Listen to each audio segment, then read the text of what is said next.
we did touch on this just briefly while we were discussing the Lion King and so on. Yeah, Disney may potentially be abandoning the message, or at least like some of the more overt aspects of it. And this is one that's coming from the Hollywood Reporter, and like, well, basically everyone's covering it, but saying Disney is pulling transgender storyline from Pixar's Win or Lose show on Disney Plus.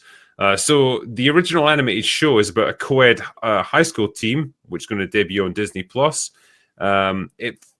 Let's see. Each of the 8 episodes centers on the on and off field life of a character and their point of view, whether it be player, parent, coach, or an umpire. A spokesman confirmed from Disney that the story arc is going to be removed and provided the following statement. When it comes to animated content for a younger audience, we recognize that many parents would prefer to discuss certain subjects with their children on their own terms and timeline. Which is interesting. That's a weirdly self-aware piece of PR from Disney. Do we buy that, though? Like somebody in the accounting I don't buy department it. had a word Like, with them. I would assume this is strictly a matter of, I don't think It's this money. is going to benefit us as much anymore. Well, yeah, this is like we can see the way the winds are blowing, and we need to change course accordingly. In the article, it states that this decision was made in September, but Disney felt comfortable, and they insinuated that Disney felt comfortable saying it after the election, which means they knew they had. We had, Chris and I have heard stuff that they were trying to like turn things around, especially Pixar, which got a win that it needed, and they removed some stuff from Inside and Out too. I guess the biggest complaint would be, why was it there in the first place? Why fuck are we like putting this stuff into for a show that's for single digit age kids? And then they hired a 14-year-old trans actress, whatever. I mean, what? Like, what are we doing here? Like this is Disney's a family brand, and they have come out firmly against the family, and it's just completely shocking that everybody's rejecting them, and they got this horrible reputation. And it turns out, although Bob Iger said, tried to equate the position of Disney against the state of Florida as equal to the civil rights era in the 60s, which is fucking crazy. They know this is a loser, and they know this is the closest to an admission of failure you will ever see from Disney. But if you expect them to completely change after this, no way. They did this one because it was obvious. But Disney is the last company that's going to change, period. They did an Inside Out spin-off for Inside Out 2. It's also on Disney Plus, and it's actually really good. It's set in the dream studio where they make the dreams for the girl. So it's like a movie studio series. It's actually really funny, and I was surprised how well written that was. But you should check it out. It's got all the humor of the original first film. It's been no surprise to any of us. They've been hyper spineless on any given social topic anyway. Like with depending on what country they release and all this other stuff. The amount of outrage I have seen from different accounts being like, "Oh my god, they've taken this out because of evil people forcing them to." I was just like, why did you ever look to Disney for like validation of any given social issue in the first place? They never cared about you. they were only ever trying to pander. And Gary's 100% right, by the way. Every time they're not the only company that does this, but Disney does it especially, where they do this one step back to just kind of throw you off. They're just like, hey, sorry, we went a little too far, and then they just take like 3 steps forward every time. And what these groups are going to find out in Hollywood is the minute it stops, and it never made them any money. The whole DEI policy thing was about just getting more in debt. If you look more into it. But what these groups are going to find out is how quickly they will be abandoned once money is really on the line. And it is now. It's unavoidable. The investor money is gone. And it has been for a while. The bottom just fell out. That's all. Like, this has been building for a long time, obviously. It was investing. I think on the speculation. Yeah, I think a lot of this comes from the writers that they hire, who are just essentially activists rather than the executives. I don't think there's many executives at Disney who were saying like, "Oh, we need a trans storyline in this TV show or whatever."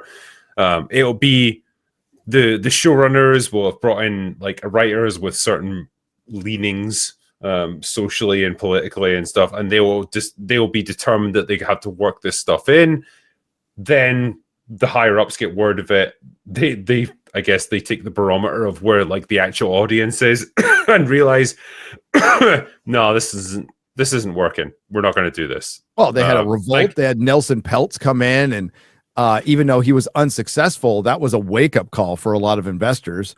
And I am to this day, I'm pissed off that he didn't make it. I would have loved to have seen him get a board seat. But the fact that he did like pretty well when all the entire power structure was against him of Disney, and Disney wanted to continue in that direction. They wanted to continue with Bob Iger, who was at one time, remember Chris, when he was looked at as such an innovator, a guy who could buy a lot of things. He had this huge bank account. He could buy a bunch of IPs and then completely destroy them and mismanage them. He really made the most of that Fox IP takeover, didn't he? Ooh, yeah, 72 billion. 72 billion. And what does Rupert Murdoch do? Was it Tubi that he took over? That they started Tubi, right? It's Tubi or one of those where it's a commercial streaming service basically that just plays commercial. No, was it Quibi or something like that? No, it's Tubi. It's the big one that's still around. Tubi is still no. It was something else. It's one of the ones that's still around, right? And was it doing Pluto? great. Pluto TV. It's doing great. It's making money because it has commercials. So they screwed him over on that, and I don't know. Like when you buy something for $72 billion, and I know there's a lot of shenanigans going on financially, you aren't making that back in a lifetime. You're not making that money back in a lifetime. I don't know, like a lot of it's corporate shell game. I understand this, but for the entertainment industry to flourish at all, it does technically have to make some money. Disney streaming has not made any money. They had to bundle it with Hulu and ESPN, and it's ESPN and it's live football and live sports that it made it eke out a profit for one quarter once that like equaled a bag of potato chips in the terms. So Disney Plus this year was promised to be profitable.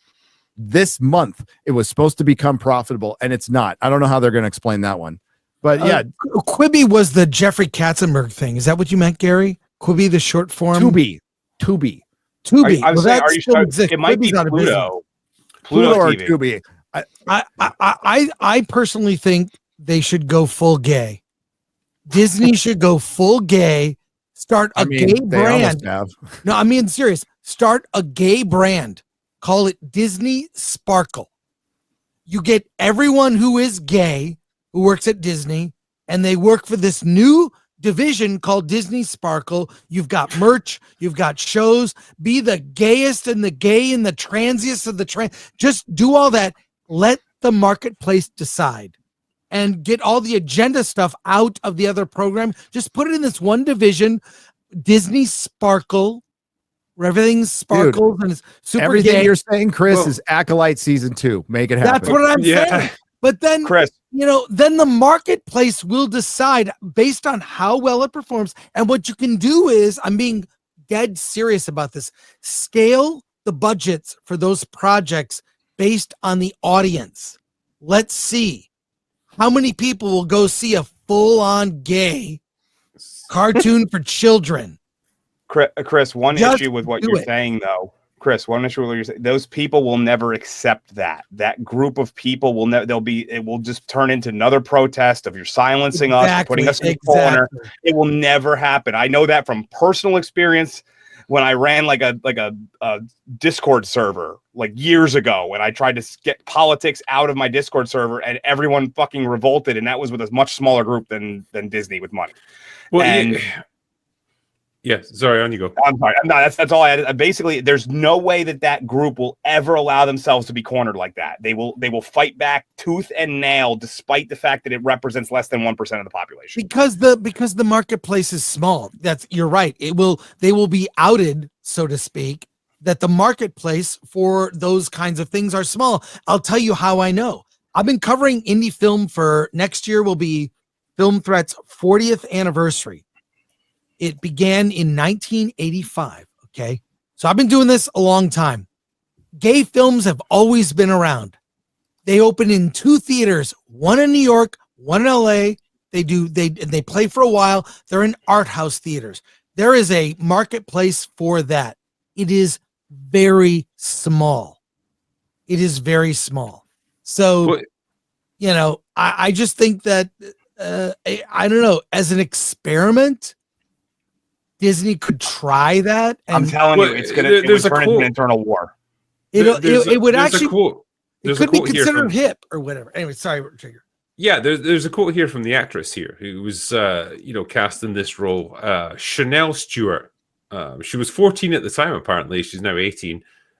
Said that she was very disheartened by the decision, and it continued on by saying, "From the moment I got the script, I was very excited to share my journey to help empower other trans youth. I knew this would be a very important conversation. Trans stories matter, and they deserve to be heard." And I just thought, aren't you just excited to be like doing a voiceover role? Like, does it have to be about your specific identity? Because like crazy, call me crazy if you like, right? But I'm under the impression that actors pretend to be people that they're not. What? I don't know. No way.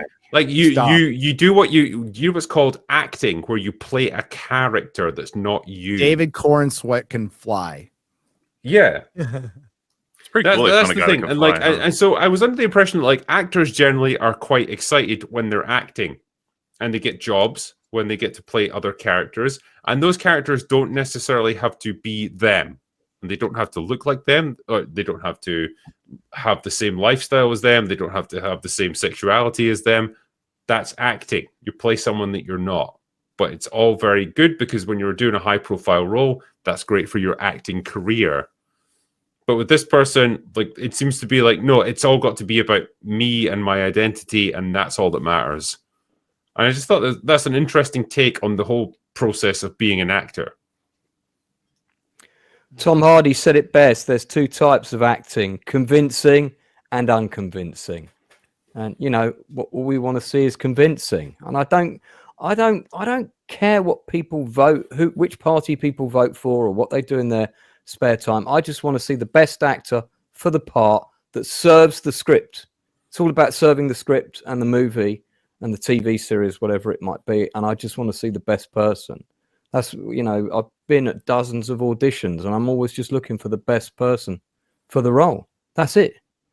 So, you know, but now there's all these other factors. You're doing it wrong, Lance. You should be looking for the person who represents and checks the most boxes. Oh, that's probably why I'm so poor. That's why. That's the thing. You've chosen the wrong path. You chose poorly. You need to pander harder. Damn it. I refuse. So like there we go. Ian McKellen had the best take on this. Like fucking love Ian McKellen. And me too. The fact, like, you know, he never. When it came to playing characters like Magneto and Gandalf and like all the other like incredible roles he's had throughout his career, it was never about reflecting his own sexuality, his own like lifestyle in the roles. He was an actor. He was doing a role, and that was it. He's an incredible actor, did an amazing job in pretty much everything he's done. That's it, and we can all respect him for that.